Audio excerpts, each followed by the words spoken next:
जय हिंद एवरीवन। आज हम बात करेंगे एक बहुत इंपॉर्टेंट टॉपिक के बारे में जो कि आज आज नहीं तो कल नहीं तो कभी ना कभी आपके पेपर में क्वेश्चन बनाएगा, क्योंकि ये बहुत बड़ी रिसर्च सामने आई है ब्लैक प्लास्टिक को लेकर, है ना। अब बच्चों, कभी क्वेश्चन आता है ब्लैक प्लास्टिक क्या है, तो आपके दिमाग में आता है ये तो नया टर्म है, ये कैसे करेंगे। तो अब कैसे उसको करना है उसको हम आज समझते हैं। इस पर इन डिटेल एक शॉर्ट वीडियो मैं आपके साथ डिस्कस करने जा रहा हूँ, जिसमें मैं आपको एग्जाम के सारे पहलुओं को आपके साथ डिस्कस कर दूंगा। ठीक है, ब्लैक प्लास्टिक होता क्या है, और ये एक ट्रेंडिंग टॉपिक है, एक नया है वो टॉपिक है साइंस और टेक का। ठीक है, black plastic. Actually black plastic जब वर्ड आता है तो बहुत सारे बच्चे कंफ्यूज है। ब्लैक प्लास्टिक क्या काली होती है? बिल्कुल नहीं। ब्लैक प्लास्टिक का मतलब बेटा क्या होता है? ब्लैक प्लास्टिक का मतलब होता है रीस plastic recycle from electronic waste, है ना। जैसे पुराने इलेक्ट्रॉनिक वेस्ट होते हैं उनसे रिसाइकिल करके जो प्लास्टिक बनती है ना, ये सब प्लास्टिक है, ये सारी रिसाइकिल करके दोबारा जब बनती है तो वो क्या कहलाती है बेटा? Black plastic. क्या कहलाती है? Black plastic. अब देखो, ब्लैक प्लास्टिक तो बहुत टाइम से बनता चला आ रहा है, लेकिन ये हमारे लिए हानिकारक है क्या?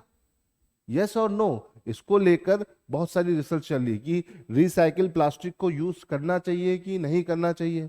क्या इससे पोल्यूशन होता है? क्योंकि इस प्लास्टिक में अगर आप खाना खा रहे हो या इसी प्लास्टिक को यूज कर रहे हो कुछ ऐसे मटेरियल में जो आपकी बॉडी में जा सकता है, तो क्या ये आपके लिए हार्मफुल है कि नहीं है? तो इसको आज हम इस वीडियो में जानेंगे। देखो बेटा, पहली चीज ब्लैक प्लास्टिक क्या है मैंने आपको समझा दिया, आई होप कि आपको समझ में आ गया होगा। दूसरी चीज, है ना, अब जो ये ब्लैक प्लास्टिक जो होती है ये रिसाइकिल प्लास्टिक से बनती है, और इनमें इलेक्ट्रॉनिक वेस्ट बहुत सारे ऐसे होते हैं प्लास्टिक के अंदर, जो छोटे छोटे मटेरियल होते हैं, जैसे रिटार्डेड ब्रोमीन होता है, एंटीमनी होता है, heavy material like lead, cadmium और मरकरी होता है किसमें? इलेक्ट्रॉनिक वेस्ट के अंदर, जो कि आपकी बॉडी के लिए बहुत हार्मफुल होता है। जैसे कि हम ये मेटल्स की बात करें, हैवी मेटल्स की, लेड की, लेड आपके लंग्स के लिए हार्मफुल है। कैडमियम से आपको इटाई इटाई डिजीज हो सकती है। मरकरी से बेटा आपको मीना माटा डिजीज हो सकती है ना। मीना माटा डिजीज, मीना माटा डिजीज जो होती है बेटा किससे होती है? मरकरी से होती है। कैडमियम से इटाई इटाई डिजीज होती है ना बेटा। कौन सी डिजीज होती है? Itai itai.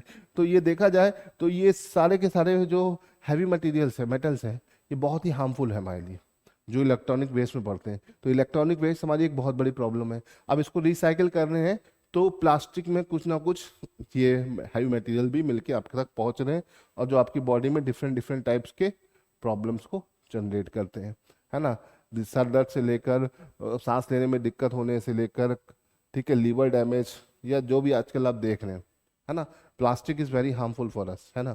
तो हमें इसे अवॉइड करना चाहिए, क्योंकि आप जो प्लास्टिक की बिस्लरी की बोतल यूज करते हो उसमें भी बहुत सारे ऐसे एलिमेंट होते हैं, जब उसमें ज़्यादा हीटिंग हो जाती है तो प्लास्टिक पानी में घुल जाती है और बहुत पॉइजनस हो जाती है आपके इंटेस्टाइन और बॉडी के अलग अलग पार्ट्स के लिए, है ना। आपने कई सारे वीडियोस भी देखे होंगे, एकदम सही है, रिसर्च सामने आ रही है। तो प्लास्टिक को हमें अवॉइड करना चाहिए, स्पेशली फूडिंग और ड्रिंकिंग के एरियाज में। और घरों में भले ही कांच बार बार टूट जाता है, लेकिन वही यूज़ करना चाहिए आपको, अगर आपको हेल्दी लाइफ चाहिए, सिक्योर लाइफ चाहिए, है ना। तो बेटा यही सारी रिसर्च सामने आई है। ठीक है, तो भैया जो दूसरी चीज़ हमने क्या देख ली, पहली चीज़ तो हमारे पास समझ में आ गया कि ब्लैक प्लास्टिक क्या है? रिसाइकिल इलेक्ट्रॉनिक वेस्ट से बनी हुई प्लास्टिक है। अब उस प्लास्टिक से के जो वेस्ट होते हैं उनमें कुछ ना कुछ थोड़ा बहुत ब्रोमीन, एंटीमनी या हैवी मेटल्स होते हैं, जो हमें डिफरेंट टाइप्स ऑफ डिजीजेस दे सकते हैं, है ना। अब हम क्या करते हैं, जितने भी ये वेस्ट से प्लास्टिक बनता है, उसमें फ्लेम रिटार्डेंट ऐड करते हैं, जिससे क्या हो कि भैया उस गले ना, आग से बची रहे, है ना। फायर प्रिविलेंट बनाते हैं। फायर से बचने के लिए या आग से बचने के लिए हम उसको क्या करते हैं? फ्लेम रिटार्डेंट उसमें मिलाते हैं। अब ये फ्लेम रिटार्डेंट जो होता है ये हमारे लिए एकदम जहर है। मतलब पीछे तो चलो ठीक है, थोड़ा बहुत हमारी बॉडी में जा रहा है इनडायरेक्टली डायरेक्टली, लेकिन ये डायरेक्टली अगर आता है तो ये हमारे लिए बहुत बड़ा जहर है। देखो, अब क्या है कि ये वेस्ट तो हमने बनाया, वो वेस्ट ही हमारे काम का नहीं है, लेकिन अब इसमें हम फ्लेम रिटार्डेंट मिला रहे हैं बेटा, तो इसमें और दिक्कत पैदा हो रही है हमको। क्या दिक्कत पैदा हो रही है कि भैया ये पूरी बॉडी के लिए टॉक्सिक है, और दुनिया भर में ज्यादातर देशों में ये क्या है? बैन है ना। और इंडिया में भैया इसकी बैन अभी कुछ नहीं है, अभी इंडिया में सब चल रहा है ना। अब फ्लेम रिटार्डेंट होता क्या है? है ना।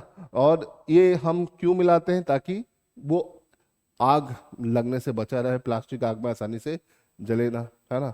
अब देखो फ्लेम रिटार्डेंट हार्मफुल है कि नहीं है, इसको लेकर एक जर्नल पब्लिश हुआ, है ना। जर्नल जो था ये केमोस्फेयर केमोस्फेयर नाम का एक जर्नल था, उसमें लिखा था कि ब्लैक प्लास्टिक जो है उसके ऊपर रिसर्च की गई, और ये पाया गया कि उसमें फ्लेम रिटार्डेंट केमिकल मिलाया गया है, जिसे हम बोलते हैं BDE 209। ठीक है, तो ब्लैक प्लास्टिक के अंदर जो पॉइजनस केमिकल होता है वो होता है BDE 209, ये याद रखिएगा, ये पेपर में आ सकता है। ठीक है, डेका ब्रोमो डाइफेनाइल ईथर, याद रखिएगा, ये क्या होता है आपका, डेका ब्रोमो डाइफेनाइल ईथर, याद रखिएगा। ओके, इसे ध्यान रखना है आपको। ठीक है, इसको हम इन शॉर्ट बोलते हैं BDE। ठीक है, तो B का मतलब ब्रोमाइड और E का मतलब ईथर, D का मतलब डाई। तो डाइफिनाइल ईथर जो होता है ये बहुत हार्मफुल होता है, Deka bromo diphenyl ether, in short इसे बोलते हैं BDE 209। ये जो बोल सकते हैं क्या, फ्लेम रिटार्डेंट होता है, ये बहुत ही हार्मफुल है आपके लिए। ठीक है, लेकिन हार्मफुल है, और इसको यूएस से दशकों पहले बाहर कर दिया था। ये सब यूटेंसिल जो बनते हैं इन सब में ये होता है, इसको हटा दिया गया था। अब दिक्कत क्या आई, अब रिसर्च वर्क जो आया, तो भैया देखो EPA environmental health protection agency जो है उसने भी अपना एक डेटा रिलीज किया। देखो ये तो हमारे पास आ गया, अब दिमाग, अब देखो हमारे पास कंक्लूजन का टाइम आ गया है। देखो हमने पहले क्या देखा था, पहले देखा भाई ब्लैक प्लास्टिक क्या है, ब्लैक प्लास्टिक इलेक्ट्रॉनिक वेस्ट से बनी प्लास्टिक है, उसमें इलेक्ट्रॉनिक वेस्ट मटेरियल अगर मिल जाते हैं तो वो हमारे लिए हार्मफुल है, वो है तो हार्मफुल ही। लेकिन हम क्या करें, उस ब्लैक ब्लैक प्लास्टिक को फायर रेजिस्टेंस बनाने के लिए, फायर प्रूफ बनाने के लिए क्या कर रहे हैं, उसमें BDE मिला रहे हैं, है ना, फ्लेम रिटार्डेंट मिला रहे हैं, वो हार्मफुल है। ये अगर बॉडी में जाएगा तो 100% ही नुकसान करेगा। लेकिन EPA की रिपोर्ट आई कि भैया इसके लिए एक लेवल सेट किया गया BDA के लिए, अगर उस लेवल से नीचे उसको मिलाया जाता है तो कोई दिक्कत नहीं है, इट इज सेफ।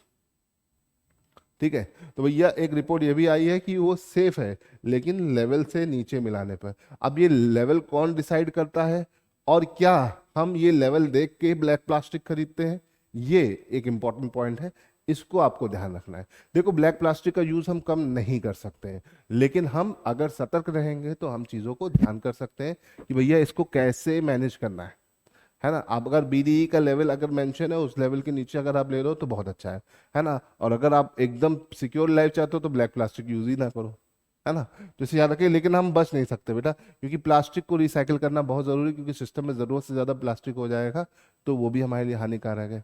तो इसे ध्यान रखिएगा। आई होप कि ये वीडियो आपके लिए बहुत ज्यादा जानकारी वाला रहा होगा।